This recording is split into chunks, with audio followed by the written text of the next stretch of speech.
Welcome to Golf Training Hacks.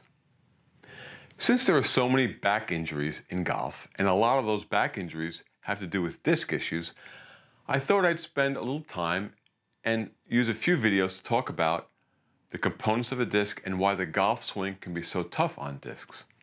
So in this video, we'll talk about the components of a disc, and in future videos, we'll talk about why the golf swing can cause so many injuries and be so tough on the disc.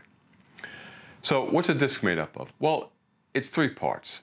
There's an end plate, which is the top and the bottom of the disc, and that's a bony circle with a collagen center. There's the walls, that's called the annulus. That's made up of collagen fibers, 25 to 30 collagen fibers laminated together diagonally, so they're oblique to each other, so they're layered like this. And they're stuck together with a sticky substance that's made up of proteoglycans and collagen.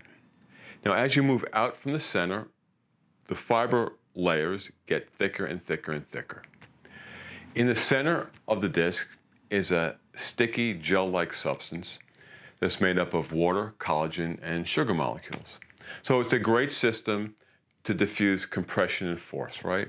So when you have compression on your spine, that gel-like substance in the middle pressurizes. It sends pressure up into the end plate and down into the end plate and out into the annulus, out into the wall. So the walls of the annulus begin to bulge outward, and that stiffens the walls, and that provides support.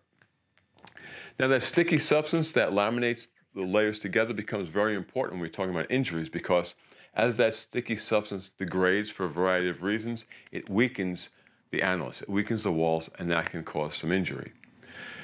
But it's a tremendous system to buffer force, compression, shearing. You know, it really is wonderful to buffer those forces to a point, right? And you can only load the spine so much, and we'll get into that in future videos.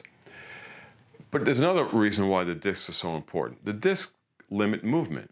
So if my hands are, let's say, two vertebral bodies, and the disc is in the middle, as you're moving around, obviously that joint is moving around, but the stiffness of the disc kind of creates a stop on the movement. If you had a ball and socket joint like your hips, with a lot of degrees of freedom, like your hips have a lot of muscles around them. You need a lot of muscles around your spine to limit the movement.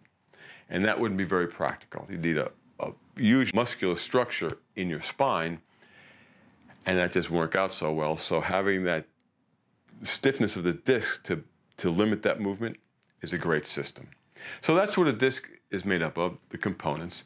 In future videos, we'll talk about why the golf swing is so tough on that disc. Thanks for watching.